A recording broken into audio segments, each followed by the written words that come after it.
Hey, you lovely lot, and welcome back to Crime Analyst and the Intelligence Cell. Now, there have been a number of significant updates in Nicola Bulley's case, and it is a horrific case, and I do want to talk to you about what those updates are. But before I do, I just want to say thank you so much to everybody who's subscribed to Crime Analyst. This is a new channel, and I appreciate you subscribing and also commenting and for your support. My work is important, and it's amazing, just all your kind messages and words of encouragement, so I appreciate that. And also, if you haven't subscribed, well then hit the subscribe button so that you don't miss out, as I do drop new episodes every week on here and also on my podcast, Crime Analyst, as well. It's different content, so please check out the podcast as well. Now, I am going to talk about Nicola Bulley and just what the updates are in her case, because they are significant. And I do just want to say that I have tremendous respect and empathy for Nicola's, her friends and family in particular. It has been just agonising and unbelievable in the twists and turns of Nicola's case. And of course, I started talking about it because Nicola was a missing person. And we do have to have all hands on deck when someone's missing to try and find them. So there is a very important reason why people like myself do talk out, but I do want to keep the focus on Nicola. And I also want to explain some of the key reasons why these updates are important. So firstly, a body was found on Sunday, the 19th of February. And it did take some time to identify the body, but the body was found on the River Wyre about a mile away from where Nicola was last seen. So that's important. Second to that, the police did decide to hold a press conference at Lancashire Police headquarters.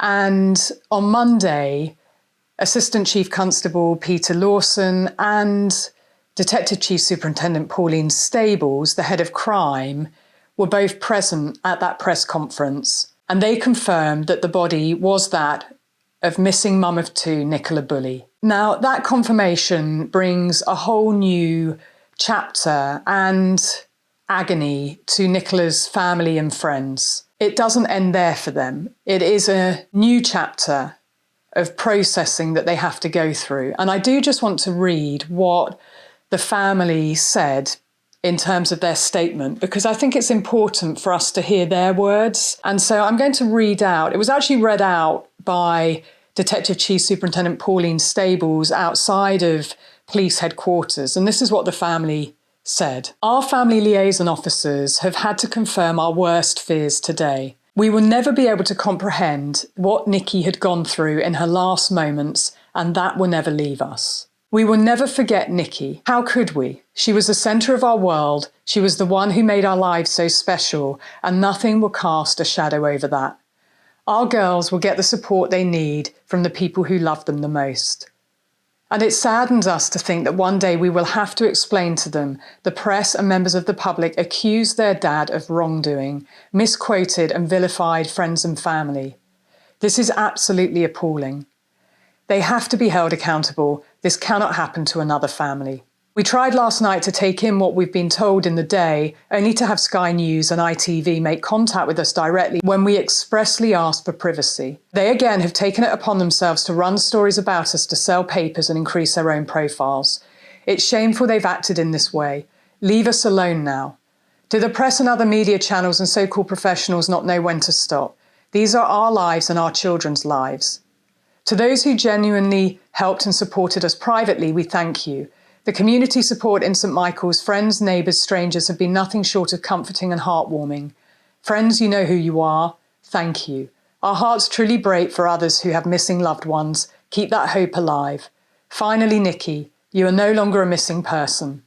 You have been found. We can let you rest now. We love you, always have and always will. We'll take it from here. Kiss, kiss. Now, I do get emotional reading their statement, and I think everybody should do well to hear their words, their agony. Nikki was the centre of their world, and their world fell apart when she disappeared. And Now she has been found. It's the next stage of the coroner's inquiry. She was identified through dental records, and the coroner, Dr. James Adley, has said that he needs more time to continue with his evaluation. So further evaluation is required to understand the cause of death and how Nikki died, and I'm going to come back to that. That is one of the very important processes now that's ongoing. But also there are a number of other investigations that have been launched. And firstly, Ofcom have launched an investigation into ITV and Sky News. Now, the family expressly asked to be left alone, and they continue to contact them. So it's quite right that questions are asked about why, when a family have said that they need to be left alone to process and grieve. Also, the IOPC, the Independent Office of Police Conduct, were also contacted by Lancashire Police. It was a self-referral because they had previous contact with Nicola and her family on January the 10th. Now, that's important, that previous police contact, and they will be investigating as to were the right things done. So a police officer did attend the address, did have an interaction with Nicola, and it was a welfare check. So what was done at that time? That's important because 17 days later, Nicola disappeared. Now, also another review has been spoken about in the media by Lancashire Police. So this is by Lancashire Police explaining that when people were pressing for a review of the investigation, and I was one of those people, that they came out and said that the head of crime, Detective Chief Superintendent Pauline Stables, would do an internal review. Now, I did write on social media that I wanted to see an independent review, and I still stand by that. I don't think it is good practice for the police to mark their own homework. I really feel that an independent body needs to review the investigation, and an experienced independent body. And actually what I wrote on social media was that that must happen urgently. And it is standard practice, actually, that in a high-profile case, after 28 days, that an external review is carried out by an experienced police force. And that has happened before in the Soham case, for example, with Holly and Jessica. The Metropolitan Police undertook a review, and it was my boss at the time who undertook that review, and I was part of that process. And it's right that that happens. It's a fresh pair of eyes. And it ensures the lines of inquiry and investigation all are fully exploited, because within a starburst and within a lot of information coming in, things can be missed. The blinding glimpses of the obvious, the BGOs. So that's standard practice. And I stand by the fact that that should happen, and it should be independent. Now, the Commissioner of the Metropolitan Police, Mark Rowley, offered to undertake that review. And as far as I'm aware, that hasn't been accepted or taken up as an offer. And the Metropolitan Police Service have problems of their own, and I'm going to come back to that. But I do think it's important it's independent, and I have just learned that the College of Policing have said that they are going to undertake a review. So I want to tell you about why I think it's important that there should be an independent review and what it should focus upon. So firstly, as I've said in previous videos, that there were 3 days that went by between Nicola being identified as a high-risk missing person on the 27th of January to a senior investigating officer being appointed. And she went missing on the Friday. The SIO was appointed on the Monday. And the SIO was at the press conference on February the 15th, Detective Superintendent Rebecca Smith, and she said that she was appointed. Why was there a 3-day gap? And as I've said before, those 72 hours are absolutely critical. So what was that lag there? And what happened within those 3 days in terms of the investigation and the search? Because when you designate someone high risk, resources are attracted. Resources come with that too. And so the other areas that I think should be looked at specifically include the working hypothesis that Nicola was in the water being released. Now, I've said before, why release a working hypothesis? There are always multiple hypotheses Before it becomes a theory, it has to be tested. But the fact that that was released, well, I think that gave way to a lot of speculation and people wanting to know, well, what evidence was there? And that created the problem of so many people speculating on the case. Now, also, it can be a problem when you give key information like that at the start of an investigation, because what if a body then appears in exactly that place that you have specified after the fact? So again, you don't want to put information out there unnecessarily, but you don't want to create a complete vacuum or a chasm and not give the right information to the media so that the public can help with an investigation. So it is a balancing act, but that's the other area I'd like looked at within an independent review, along with the police press conference on February the 15th, where they shared that Nicola had specific vulnerabilities and individual vulnerabilities. That's what was said. That's what led to a huge amount of speculation, and Detective Superintendent Rebecca Smith said that she wouldn't be drawn, and of course that's what the journalists went in on, that's what everyone wanted to know about. Why release that information? They then said that they felt that they had to specify what those vulnerabilities were, and next we had a written statement being released, which is another point that should be reviewed, where it was released that Nicola had alcohol issues and was struggling with the menopause. Now, that for me, as I've said before, should not be in the public domain. That was private information. And yes, there should be a review about why that was released. And some people have contacted me also to say, well, the police only released the information because people were threatening to sell stories about Nicola to the media. Well, the point is, the police on February the 15th at their press conference said that there were specific vulnerabilities. They created that problem. That came first, and then there was speculation. So unfortunately, people will and may sell stories about someone, and that may happen. But this came from the police, and that's important. And they bowed to that pressure.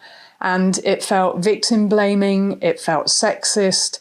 You know, if you flip the script, if it were a male victim, would they release, for example, that he had and was struggling with alcohol and erectile dysfunction? I've certainly not seen that ever before, and I doubt that that would happen. So that must be looked at. And my other key point of review particularly relates to the investigation and the search. So how was it that Nicola was found 23 days later, a mile away from where she was last seen? Now, I'm not a search expert. I don't profess to be an underwater diving specialist, but that stretch of the river was searched multiple times by underwater divers and specialist teams, but also by Peter Fording with sonar.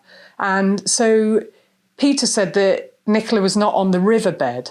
So if her body had been submerged, so we learned that her body was in the reeds. Now that's part of the land search. So what happened? And I can't answer those questions, as all I'm saying is someone needs to. There must be learning for future investigations, and it's quite right that those questions are asked and that they're answered. So to the College of Policing review, well, I've learned that they've got 3 key areas to their review. So they will be reviewing the investigation and the search.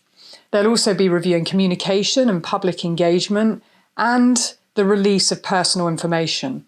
So it sounds like it's quite on par with the key areas that I would like looked at.